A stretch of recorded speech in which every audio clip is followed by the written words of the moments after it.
Hi, I'm Christine Madera, author of God and Drag, and I'm here today with Henry Sullivan, who is the author of Colosseum, and we're here every other Friday talking about whatever sparks our interest over the previous 2 weeks. And so today we're talking about the absurd reality of living in an empire. And this was Henry's idea, and we haven't really talked much about why about the origin of his idea. So I actually want to start by asking Henry why he chose this topic and to begin to move us into that conversation if you're ready, Henry. Yes, I am. I'm I'm multitasking here, but yes, I I am. know.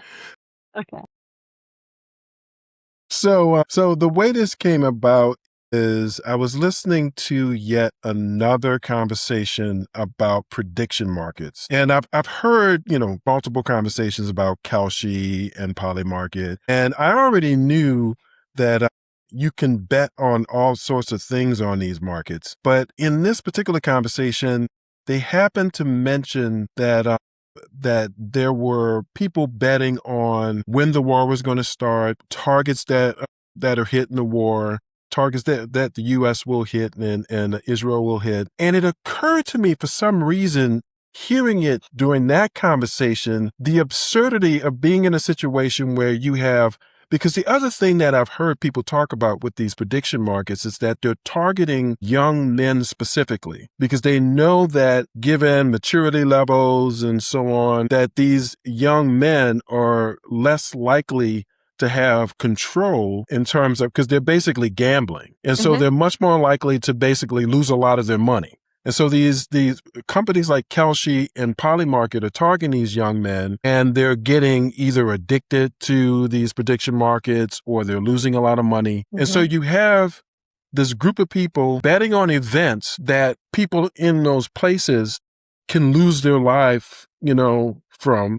And so they're treating events like life and death events as if it's a game. And yet these same young men probably are not going to be able to afford to buy a home. And like either they or their kids or their grandkids are going to literally live on a planet that's burning. And so, I mean, just the absurdity of that, where you have this situation where you have the immorality of treating these life and death events as a game, but the people who are playing that absurd game are also suffering from the same imperial, structure that the people who are on the other end of these events are suffering. And that's how I came up with the idea, if that makes sense. Yeah, that makes sense. And I think, you definitely have, excuse me, a point with certainly the absurdity of the situation where we have people and actually, they've been finding more and more people who have either the ability to change events or initiate events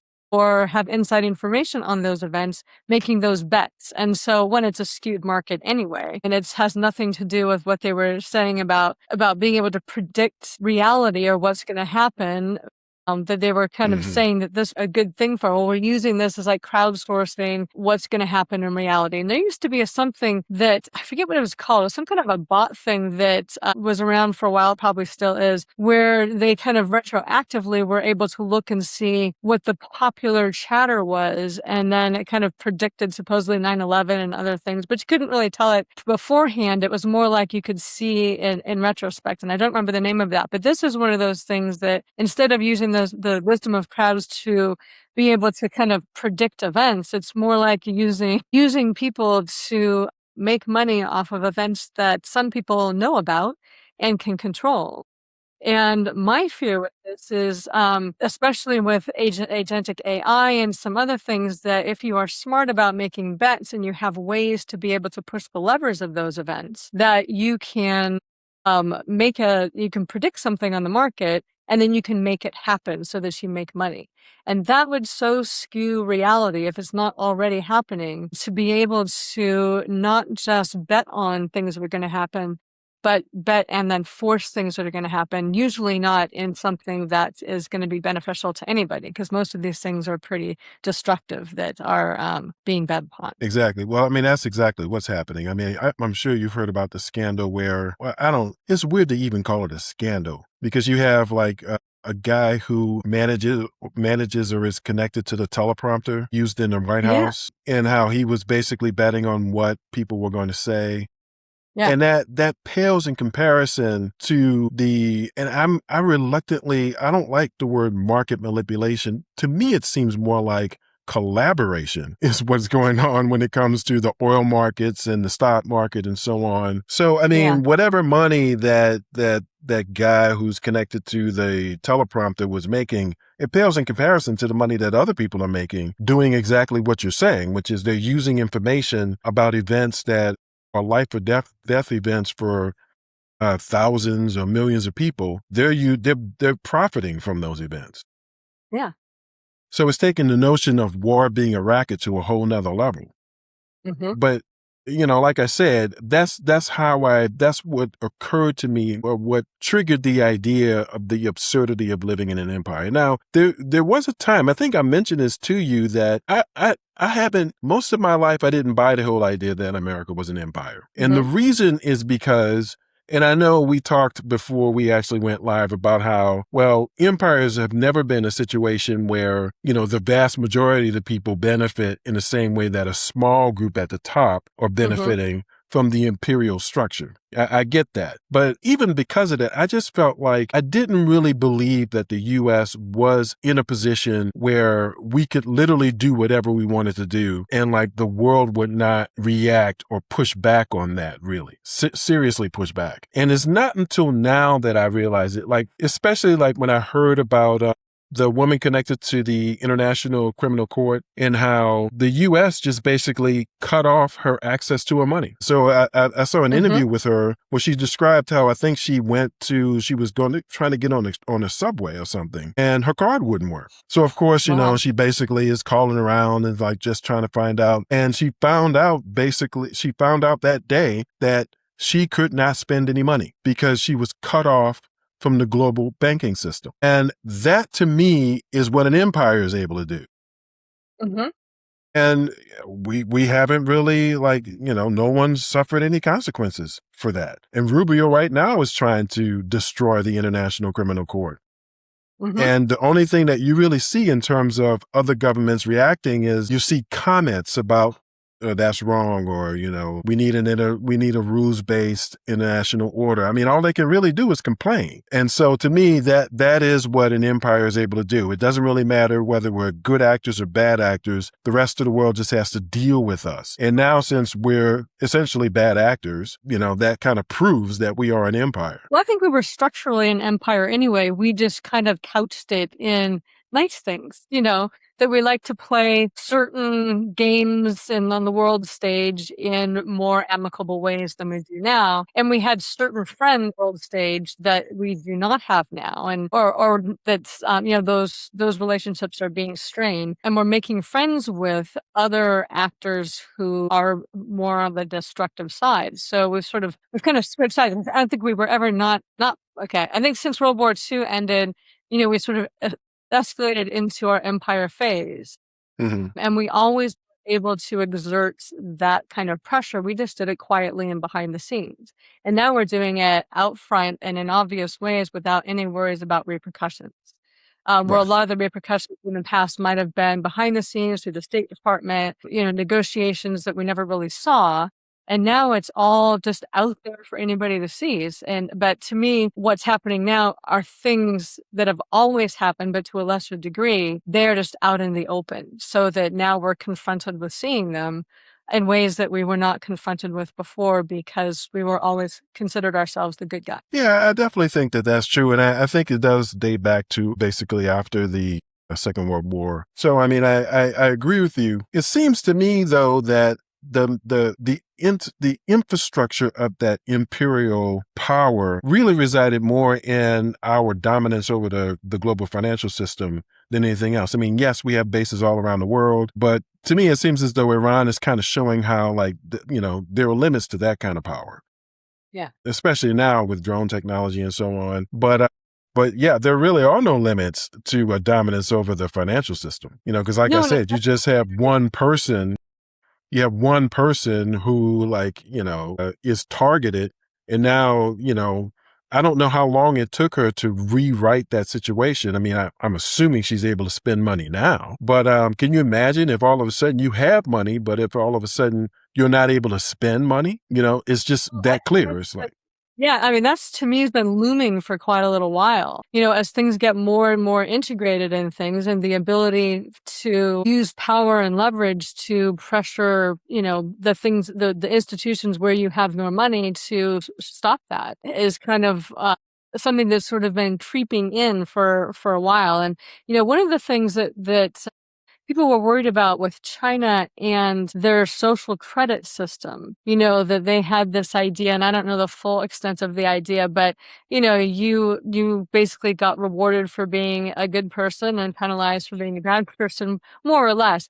But since everything was connected through this app that also connected your financial data, the big scare was, oh, then if you did something bad, the government could cut off your money. And when I heard that, I thought, yeah, but that could probably happen anyway, even if it's not all consolidated under like a Big Brother style system. If it's mhm. consolidated into the level of power, I mean, that obviously that could happen. And the more things get consolidated, the more likely that is to happen. Where it's just you flip a switch. I mean, somebody's saying what you don't want them to say. And it's like, well, all of a sudden, they're not allowed to live. They're not allowed to access their money. Their house might get repossessed, like all kinds of different things. Like I kind of see that as the direction that we're moving forward into if we continue this retribution and control and enforcement sort of path that we've been tumbling down. Yeah, no, no. I mean, I can't help but think about flock cameras, and I know we thought about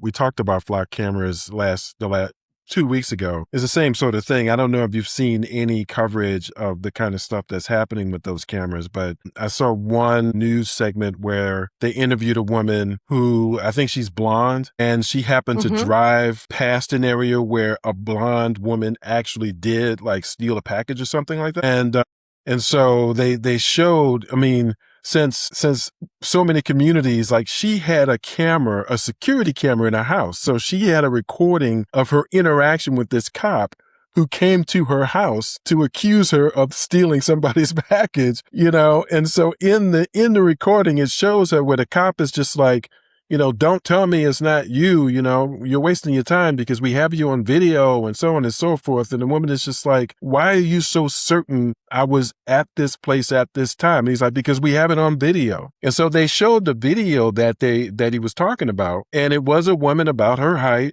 She was also same hair color. And she had a baseball cap or something, I think, but it just so happens that this woman, I mean, again, it looked like she was in a suburban house. It just so happened that she had a bunch of security footage of her day, you know, that she was able to go through and like, defend herself in court. So she has security They footage. got it all the way to court. Yeah, yeah, yeah. They brought it Oh in my, it went all the way to court. Yeah. Yeah. And I mean, wow. and so the stuff that she presented in court was like, it just so happened she got the security footage of the store that she actually went to. So she drove near this area, and that's the reason why it was almost like a triangulation thing where they had flock cameras that showed her car driving on a street that's near Uh-huh. the house, and the house had a security camera, and that security camera showed the woman who actually took captured this woman stealing a package or something. And so they put the two things together and said, well, you're blonde, you're driving on this street at this time. And so they Wow. just kind of concluded they felt like they had a good case that she was the person who was in that security footage. But she had footage showing that she kept going and she stopped at a store and she had footage of herself shopping at the store and so on, and footage of her getting back to her house because again, her house had a security system, and so her thing is, you need to have your own digital defense. Whereas a lot of people feel like, well, why should we have to go through this anyway? Why not just solve crimes the old fashioned way where oh, okay, you've got a video of this woman stealing a package. Great. That's something that's new. But just because this other woman who kind of looks like her drove near the house at the same time doesn't mean that she did it. Yeah. you know. Well, whenever there's some kind of new technology, like everything with law enforcement in particular, if there's a technology that they can take advantage of, the adoption of that technology becomes not abusive, but it has overreached. A lot of the stuff, like even with that bite mark technology, like that for 20 years or something, somebody came up with, oh, you can do this bite mark thing. So if somebody ate an apple and they put it in this bin, or somebody bit somebody on the arm, you could identify the person based on the bite mark. And for a long time, like that was actually something that held up in court, this whole bite technology, but it's been disproved over and over again how it's not as reliable, or not actually reliable. And it took a long time for that to get dismissed. But at the time, like for anything that involved a bite, oh, we've got this new technology and it is, it's perfect. It's always going to work. We can totally rely on it. All these things, everything from, DNA to bite stuff to now with this video, different things that they seize upon that as a new way of enforcing laws that is actually kind of a shortcut. Because you're right, they don't solve it the old fashioned way.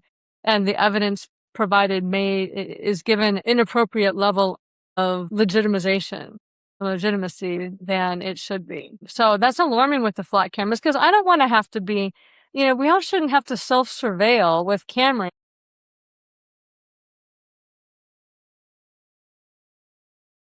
Yeah, I mean, that like I said, there are plenty of people who agree with you. And so fortunately, these the way that they set up the arrangements with Flock are yearly arrangements. And so, they signed a year lease or whatever, a year contract with these companies. And so people are basically demanding that either they cancel the contract or they let the contract lag. They don't renew it. Hmm? Yeah, And as is the case with a couple of key issues, this is not a left, right, red, blue kind of thing. It's just right. like, yeah, exactly. People just don't want it. They just don't want that. And so, like I said, is I understand that empires in the past have been such that very few people actually benefited from the spoils of the empire. And I'm not saying that, I should be benefiting from America as an empire. But what I'm saying is it's just absurd to be in this country, to be in this situation. Because I guess the other thing that we should say for the benefit of people, for foreigners living outside of the U.S., is plenty of American citizens disagree and don't like what our government is doing just as much as, I saw. Majority. Yeah. Yeah, a majority, as a matter of fact. And I saw like some recent polling shows that you know you have these polling outfits that ask people questions like, which country do you think is the biggest threat in the world? And the U.S. has risen to the top for a lot of for a lot of people, Imagine. and there are plenty of Americans who actually agree with that. And Yeah. aren't happy about that at all. So that's part of the absurdity of living in an empire. Yeah. And, when we were talking before we got on, and you brought up too the whole idea that, we're living in an empire, and yet a lot of people can't afford a house, or can't afford to live, or can't afford all of these things. And so my point was really that like you said, that empires were never set up for the majority of the people to benefit. They're basically set up for the perpetuation of the empire. But when you live through the high point of an empire, which, both of us were brought up at a point where we were still close to that high point of that empire, where, you had investment in schools, and like unquestioned investment in schools, and Right. unquestioned investment in infrastructure. And, the idea was to bring a broad level of living security to a large number of people, because that helped to legitimize the government and what the government was doing, and our presence in the world, and all of that stuff that we were doing. And then once those things or once the government doesn't need, or the empire, I suppose, empires and governments can be a little bit different, but once the empire no longer needs as many people to preserve the power of the empire, then those things are withdrawn. And so we've gotten used to this idea that government is part of government is to, although it is in our Constitution or the Declaration of Independence, the welfare of the people, to support the welfare of the people, the general welfare, I guess, is what's in the Declaration of Independence, but to help the benefit and provide for the well-being of the people. So that's just kind of part of the talking points that we were brought up with. They were never really part of an empire. It's like a contract thing that we get those things as long as it's the empire. When it stops benefiting the empire, those things go away because they're expensive or inconvenient, or education can make people ask questions, and all kinds of different things, or too many people with too many rights, cause problems. And so then as those things wane, what we've come to expect as the public good that we expect from our government is no longer part of that equation. And that's where it feels like the rug's been pulled out for a lot of people. But if you're younger, you weren't really brought up in that part. Like you didn't really have that same expectation. Your parents might. But you kind of see usually a little bit more clear-eyed that social contract was never really a contract. It was just, it was an exchange of the times. Well, I mean that actually leads to another thing that has occurred to me about our situation right now is it seems to me like if you're in your 20s, what you're seeing is the mockery of what you just described. So you just described a country where there's a general respect for our court system, and Hmm. so when someone says that American jurisprudence is the envy of the world, nobody's really going to jump up and say, oh, really, give me a break and then criticize it. When right now you have basically a coven of bloggers on the Supreme Court whose corruption is being executed in a way where they actually are writing decisions as if they don't understand how American law works. So, Hmm. like, they'll take cases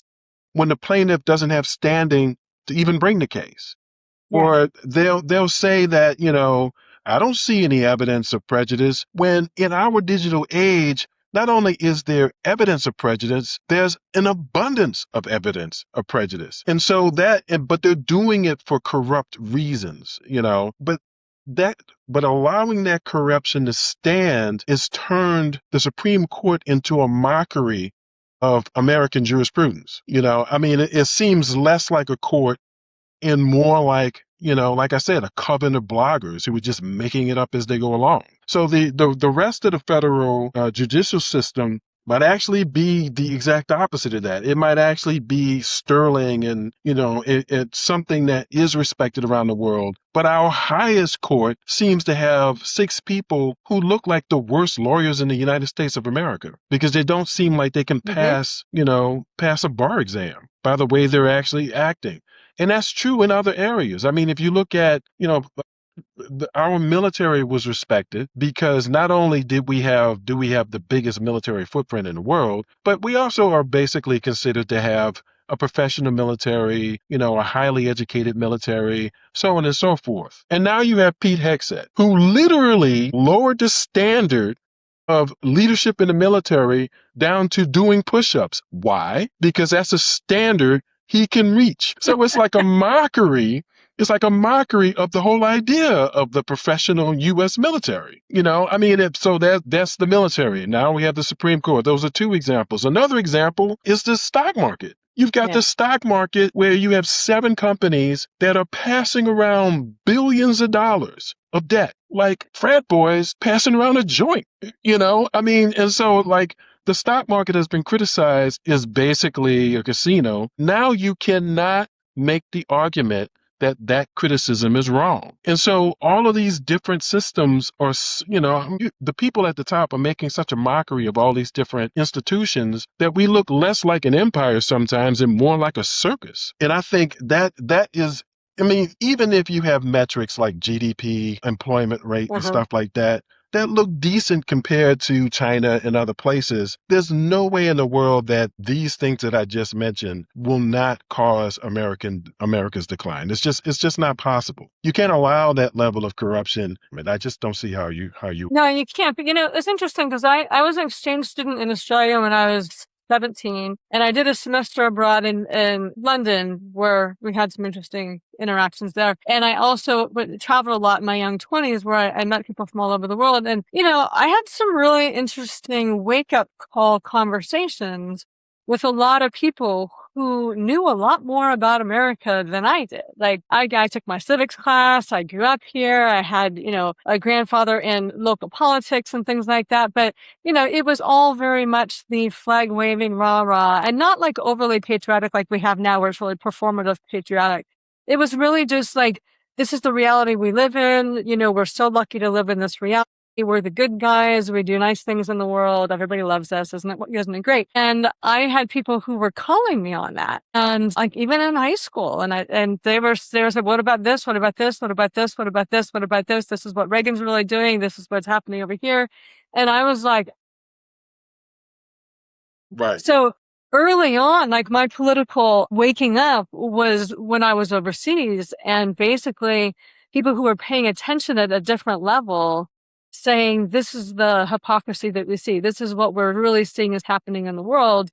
And like, how do you explain it? And I was like, I really can't explain that. And it made me question a lot of things, which is why I look at things in a different eye than I used to. And I don't give us the benefit of the doubt. Like I was brought up believing that we should give ourselves the benefit of the doubt, because even if we do things that aren't so great, at least we're better than everybody else, like that's kind of the song and dance that we're told. And I was never super patriotic style person, but I just sort of absorbed that as sort of my natural default thought process until I got to other places. And I was like, yeah, so if I really paid attention to that, like that Iran-Contra thing, yeah, there's some questionable stuff there. And, some of this other stuff that we've done in the world, some questionable things. Even we talked about this off camera before. I think where the overthrow of the Shah of Iran and the oil, like how the U.S. was really integral in trying to control Iranian oil and control the government so they can control the oil and all of this that, we were sold. They're just taking over the oil companies and kicking people out. And aren't they so bad? And aren't we so good? And we're just going to leave and it's our hostages and we're the good guys and blah, blah, blah. So everything was always couched in us being the good guys and other people being bad guys, and without much discussion about the underlying fundamentals of those arguments. No, there's plenty of evidence. And I mean, yeah, when you say the overthrow, you're talking about in the 50s where the US government overthrew the democratically elected president Yeah, of that Iran one. and then installed the Shah. And then sorry. And then when and then the overthrow of the Shah by Khomeini. So, or that whole That's process. right. That's right. And they did it because the democratically elected president not privatize, wanted to take over the oil reserves, take it from these companies, these foreign companies.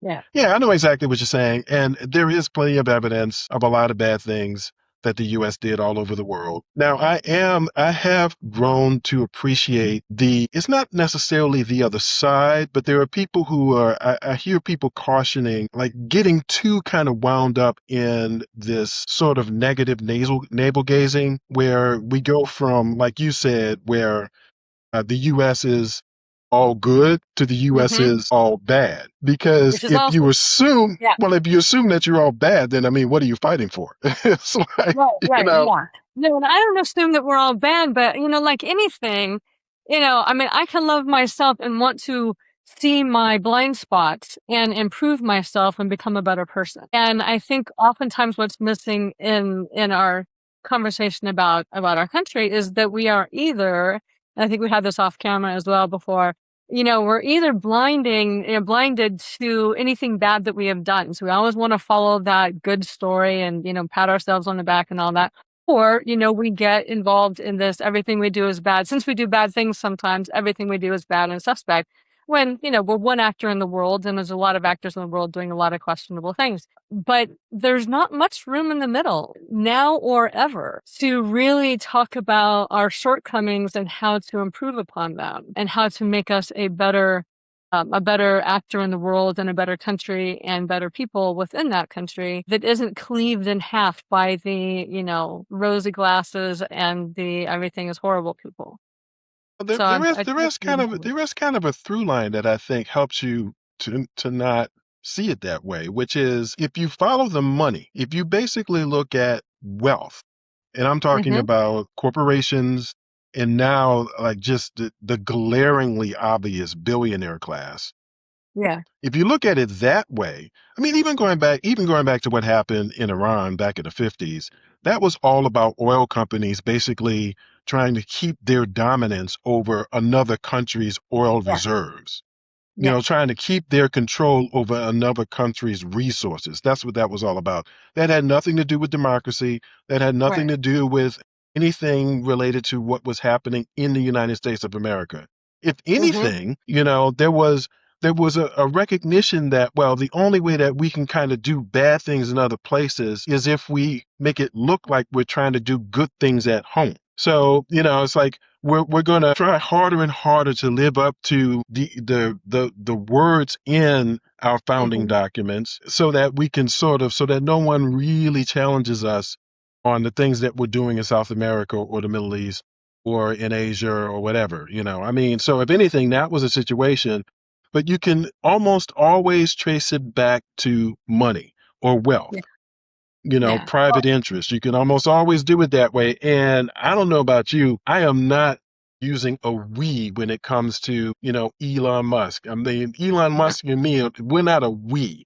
That's him. It's like I'm not going to add a we. So to me, when people say, aren't you patriotic?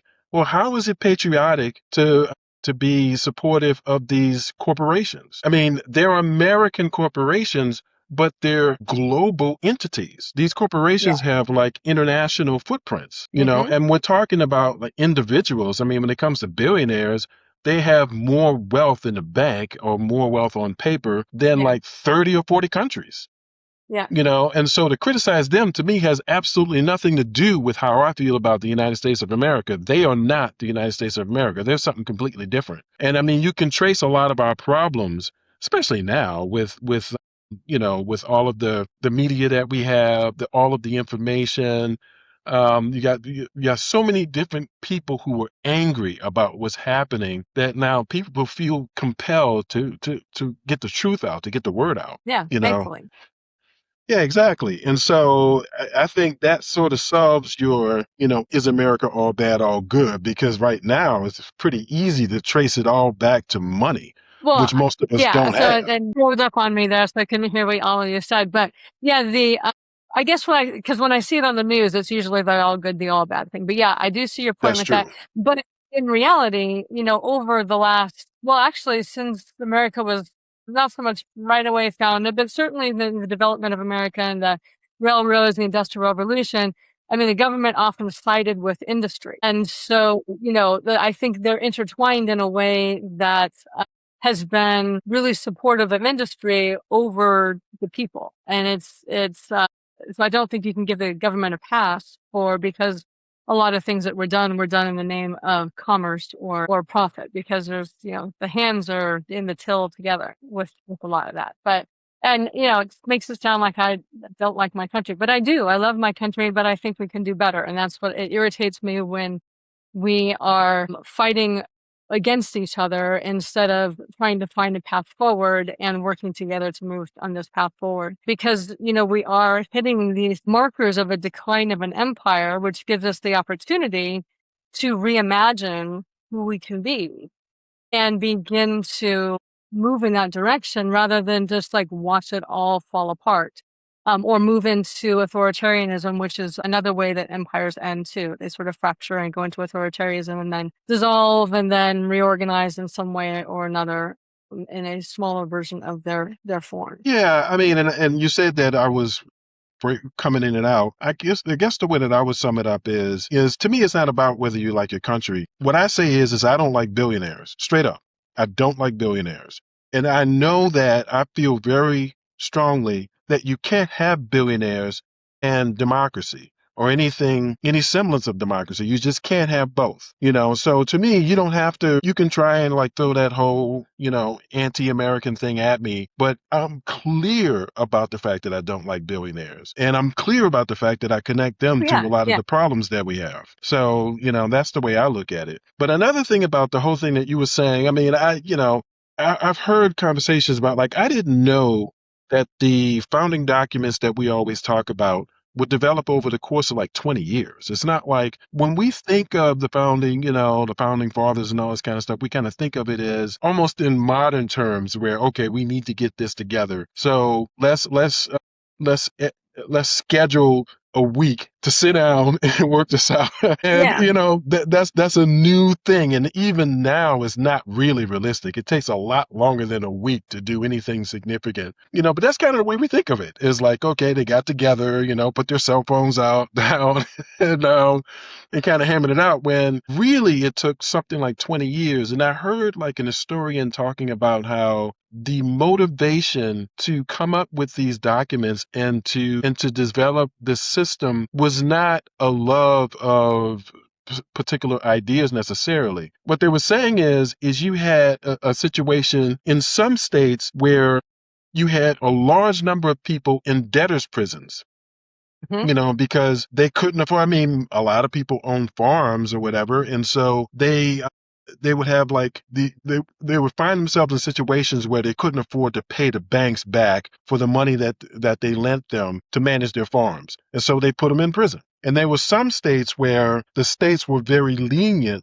to the farmers, and so they didn't put them in prison, and so that angered the banks. And so it was this problem of having this situation where people would wind up in prison, large numbers of people would wind up in prison. What do you do with these people? You're eventually going to have another revolution, of Hmm. poor people and working people against the wealthy people. And so that's kind of over the course of a lot of negotiations and just back and forth. That's how we developed these documents. It wasn't, and in a way, and this particular historian, his thesis is that the American system isn't designed to protect rights for your average person. What it is it's designed to protect wealth. It's It is designed that way. property specifically, but yeah, wealth, because that was the primary form of property back in the day. Primary form of property, exactly. And I touched a little bit of that on that in my Substack post on that, and this was back, I think, the 3rd of July, so right before we celebrated our 250th birthday. And my point in that essay was really that, we celebrate the brouhaha. We celebrate like the day that we declared independence, and, these are our rights and we're going to go to war and all this kind of stuff. But that the structure of that government didn't work. And so they had to go back to the drawing board and Right. create another government, and they create another government that worked. So it was, we had, the country was built on the idea that you need to relook at things that aren't working. And yet Mm. we have entrenched in our system we've almost deified the ideas of our founding documents, that we can never change them. We have to like anticipate, well, what would George Washington have done in this situation, and try to figure that out and try to apply everything to those founding documents, instead of, saying, okay, so what we started with really isn't applicable to the 21st century. And so how do we revise these things so that we're able to act in 21st century issues and limitations and circumstances and rights and the assumption of rights, because they're very different assumption of rights now than they were back in the day, and set that out as a contract moving forward. And then maybe you put in like every 50 years, we revise, we look at this again and we tweak it and we revise it and and build that flexibility into the system, because it was never designed to be like its own enshrined document. It was designed to be a working thesis of government that needed to be revised or should be revised as things on the ground change. Yeah, but I think the answer as to why we do that. And Yeah. it's basically our culture. We have Hmm. a convenience oriented culture where we just kind of, it's like, why isn't somebody taking care of that? Why am I dealing with this? Why can't I do that? Why is this taking so long? I mean, that's the culture that we have. And so I think that this whole it's almost like our culture is such that I've said it before. People who pay attention to, like you mentioned, your civics education and all this kind of stuff, and then you went abroad and people had all this information that it seemed like you didn't have, right? Yeah. And it's because in our society, knowing anything about your government that's a subculture of the Hmm. broader culture. People who pay attention to it, people who want to, people who are interested in it, people want to participate in it and so on. Most people just want it to work. They Yeah. want it, they want to, pay attention to the things that they're interested in and let it just, streets are just paved, Hmm. crime, like the order is just maintained. I mean that's what most people want. And honestly, I never think about electricity or the electric grid or the communication system. I never think about that stuff. And I've known engineers who were Hmm. just like, yeah, you should think about that stuff. Or Yeah. I You mean, should. everybody who's interested in a particular thing feels like everybody should know is at least the baseline of what they Yeah. know about that thing. But in our society, there's an expectation that most things are just going to work, and it shouldn't require anything from me for it to work. And I think that's a lot of the problem in this. And we're in a situation now that things have gotten so bad that now more and more people are just like, well, I have to pay attention, because if I Yeah. don't pay attention, then my job is at jeopardy. Or if I don't pay attention, then my family is in jeopardy. Or if I don't pay attention, then my health care is in jeopardy. I mean, and from everything that I'm seeing, economists are basically expecting 401ks to be in jeopardy next month. So I think that's really what's going on, is that people are being forced to know things about this stuff, to understand these things. It's not that they are going to go back and learn the things that you were talking about, the history that you were talking about, but they will all of a sudden start paying attention if the stock market, crashes. They will pay attention at that point. Yeah. Well, and I think there's another explanation that goes along with that, because that seems a little bit of more of a more current day explanation. Because if you look back to the earlier days, there was a lot more civic discussion because democracy was new.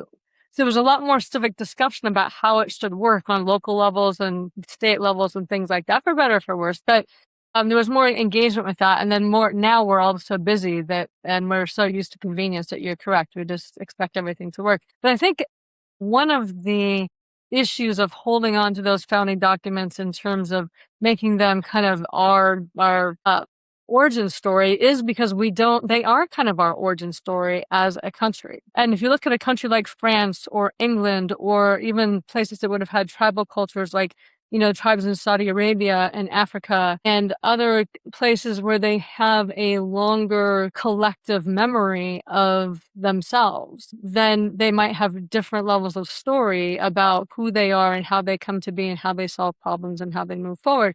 We really have a group of a disparate people. Sometimes people call it a melting pot or a tossed salad or whatever it is, but all kinds of different people coming together, and are really our only origin stories are sort of, the revolution and the rah rah and the founding documents and the Mayflower. And so if you have something like the founding documents and those are changeable, how does that change our origin story and who we are and our culture and what it means to be an American? So I think there's a real strong tie to that as something that gives us an anchor, that if we were to change, we'd have to reconfigure what that anchor is. And I don't think that's a bad thing. I think we need to look at what really does anchor us together versus looking at documents that were written 250 years ago and say, well, we have to stay true to those because that's all we've got. Yeah, I know, I understand what you're saying, but I don't know if I've said it in conversations with you, but I firmly believe that Americans generally are not going to feel good about their country until politicians, the leaders, figure out ways to describe the United States of America as a moral superhero. And I Hmm. mean, I don't think that's going to happen soon, but I do believe, I bet you once you stop hearing so much doom and gloom, Hmm. which is what you hear most of the time, nothing but doom and gloom. If you pay attention to politics, it's all bad news. Yeah. And it's about to get much, much worse. I mean, so I want to acknowledge that things are about to get really, really bad. But on the other side of that catastrophe, I really believe that once leaders figure out ways to connect, how we have violence is kind of fundamental to our culture, to connect that to a morally good purpose, which is what a superhero is, right? Once leaders figure out how to do that in terms of the United States of America to describe the country, that's when Americans will start feeling good about the United States again. That's what I personally believe. Because I don't think you're going to be able to craft a story that will make a broad swath of Americans feel good about the United States if you root that story in the past. I really don't think so. I think Okay. you have to root that story not only in the future, but also in our current culture, which really doesn't have anything to do with equality and civil rights, and it doesn't have anything to do with that. Our current culture is basically fun loving. That's our current culture. Americans are kind of doom and gloom right now because we're all under a lot of pressure. But if you lift the economic and social pressures that we're under right now, all of this fighting and contention that we have right now, if you lift that, what Americans are going to do is play. Americans are going to play sports. They're going to play video games. They're going to watch movies. And they're going to take all of that play very, very, very seriously. That's what Americans do, generally speaking, right? Hmm. And so that's why I say the only way that you're going to make a bunch of kids, basically, like civically speaking kids, feel good about a country is if you make that country a very powerful being that's doing good stuff. And so that's, I know it may sound crazy, but that's my take on it. Well, I think, that's kind of the country I was sort of brought up in a sense that, we're doing good things, and you can relax and enjoy your life because good things are happening behind the scenes. You don't have to pay too much close attention to that. But I think people now, because of what we've been coming through and all of the things that are coming to light, that whatever we anchor that story to has to be more than a story about us doing good. Like, we have to tie our actions and our outcomes to that story in a fundamental way so that it's not just like one more sugarcoating. It becomes something that you say, yes, we're doing good things, and these are the good things that we're doing. And this is the stuff that we've done in the past, and this is what we're doing to correct those things, that we are being a force for good. And this is the proof that we are giving. And you can look under any rug you want to, and you're going to begin to see at least seeds of that proof. I'm So smiling. I'm smiling because you kind of remind me of my ex-wife. Obviously, you're not into superheroes, no, I'm and so not into. and yeah, it's obvious you're not because when I say superheroes, if you watch almost any superhero movie, they're doing a lot of stuff. They're flying around and landing Sure. and Yeah. like lifting this and saving that. And so I get what you're saying. Yes, I totally agree with you. Yeah, you're going to have to connect it to doing things, but that's what I Yeah. meant by like a moral superhero. It's like, All right. So you have the we're, good Batman and you have the bad Batman. You get the dark Batman and you've got the light yeah, you have the Batman. dark. Well, Exactly. So maybe so you're from, did you see The Dark Knight? Did you see The Dark Knight? years ago, yeah, I saw the Dark Knight. But I It grew sounds up with like I grew up with the TV Batman. So, like the funny Batman and Robin pow, and the dog, bam. Owl and the Batman. I thought it was stupid, but it was just, that's what was on after school. And when I could sneak around and watch TV after school, that's what I would watch. Okay, okay. But yeah, the superhero movies, because there's not even Iron Man and stuff. They go out and they do things, and I like it when they show them as actual conflicted beings, Mhm.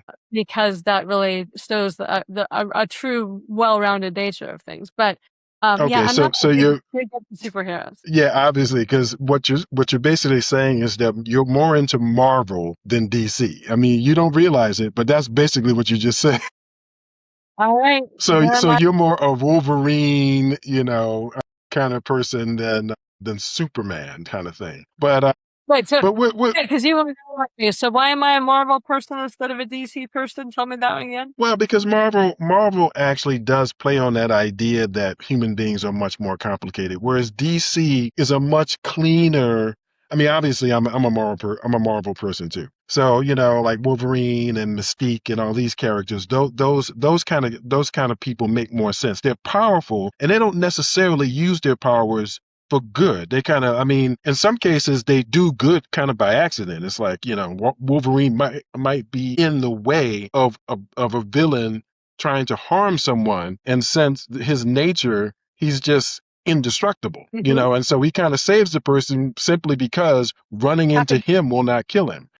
And I know this is kind of going geeky about like Okay. superheroes and everything, but that's exactly what I mean. It's like you have this sort of fun-loving society. And I really believe, if you really think about Americans, if you think about the biggest circle that you can draw around most Americans, you're drawing a circle around the sports fans, the movie lovers, the video game players, that those are all the people that will fit in that big circle, right? Mhm. And so someone like you is kind of on the edge of the circle because you're not into all that stuff, but you in the minority. I'm sorry to tell you, but you were All right. Well, seriously in I've the been told minority.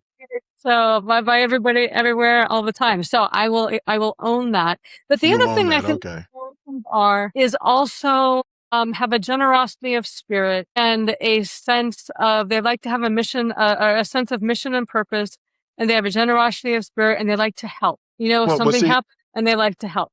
well, And that's the superhero right there. That's what I'm saying. okay, so if you simply have the fun without having that deeper sense of meaning and purpose and having a path of being purposeful and meaningful and doing good in the world and helping, that it's a missing piece because that's for a well-rounded superhero as a Marvel person, I will say that they need that sense of larger altruistic purpose in order to really feel good. So Yes, that's my exactly. And basically what I'm saying is I think the superhero is kind of like the motif in a sense, but basically when you recast the United States as a country as what you just described, but add power to it, add Mhm. power and fun. I mean, I agree with you. There is a strong sense of wanting to do like having a productive purpose, like helping people and all that. I agree with you. I mean, we saw that in Minneapolis. Yeah. That's a lot of that was evident in Minneapolis. But I think that to bring in the broadest group of people, you have to also add the other elements that you always see in our society, which is power, and fun. Those are the two things that also come along with that. That's why we're into sports and video games and movies and all this other kind of stuff. But yeah, that's what I'm saying. I think when you can recast the United States of America as that and put it as something being that in the future, because Mhm. there's too much information out there, even though most people don't pay attention to all the stuff that we were talking about. Like if you say Kermit Roosevelt, most people have no idea what you're talking about. But, if so, there's too much information to try and root it in the past, as you were saying, as we did for a long time, like the first 200 years of the country. Yeah. And I think that was part of the problem with the 250th is like there's just too much information to kind of muddy the waters. What we needed instead of celebrate 250 looking back is we needed 250 looking forward. So it should have been like the next 100 years. What are we going to do in the next 100 years? But our politics are just too messed up to do that at this point. Yeah, yeah. And there's nobody out there that's in politics that is really talking that direction. Everything's really about, fighting each other right now versus I haven't seen anybody with a vision of the future that I get behind. There's some visions of the future that I find to be quite Handmaid's Tale out there that I really not very much into. But I haven't heard anybody with and to characterize it or to whatever, or caricature it. George H.W. Bush and his shining city on a hill and the thousand points of light and all of that. And, it was kind of farcical when he was talking about it, but the idea that I think he was trying to get across, it was that we have a better future ahead of us if we were able to focus on that future. Now, how they went about doing that, I wasn't particularly excited about, but nobody's talking in those terms right now that I'm seeing. I see conversations about trying to get people to forge that vision before the 2028 election, but I don't know how well that's going to go. That's the reason why I say it's not going to happen until after that, because the 2028 election is going to be entirely about two things: billionaires and Israel. That's what the 2028 election is going to be about, because that's where all of the political energy is, Hmm. And so yeah, it's not going to be before 2028. It's going to have to be afterwards, like 2032 or something like that. And again, you say you haven't heard anybody trying to putting forth a vision like that. And as you said that, I thought billionaires. That's the I'd reason. say putting forth with visions that I want to get behind. There's people out there with visions that I'm like, yeah, check, no, I don't think so. Like, that is not the kind of future that I really want. So nobody's putting a vision for the future that is inclusive of everybody besides like let's land on Mars and colonate Mars. And because, there's so much there to exploit. But I haven't heard a vision for the future that I think involves humanity and America as a subset of humanity into any kind of future that sounds at all interesting to me. Hmm. I mean, it all sounds very like, really? You're gonna do that? Well, okay, I'll go do something else. Thank you very much. It's not something I'm gonna get behind. So I'm waiting for that. I'm waiting for the vision of the future that I can get on board with. Okay. That is for all of us and not just for a subset of people. Okay. I mean, yeah, it'd be nice if that shows up. We'll see. So it's Sticking to it, I really am. Yeah, I find that for as much as, it says there's that old saying that, may you live in interesting times. And we do live in interesting times in a sense. There's a whole lot going on. There's a lot of controversy. There's a lot of stuff happening. There's a lot of, angst and things, but they're not very interesting times. It's the same thing over and over and over again, amplified in new ways. And it's just a predictable tedium. And yeah, I'd yeah. really fit in something that is exciting and forward thinking rather than something that is just, same song, next verse. Like, what's the point? I don't get Yeah, it. I totally agree. Things right now are not interesting. They just suck. I mean, that's just the way it is. They just Yeah. suck. Yeah. They're not They do. interesting. Yeah, No. exactly. So on that optimistic note, Oh, yeah. All right. Very good. so yeah, we do this every 2 weeks, and hopefully, I gotta drag this over. Join us 2 weeks from now, and again, we don't know what we're going to talk about, but I'm sure we'll come up with something interesting, something that doesn't suck. Hopefully. That's right. Something that we will have a vision for the future. I don't know. Something that doesn't suck. Okay. Bye, All everybody. right.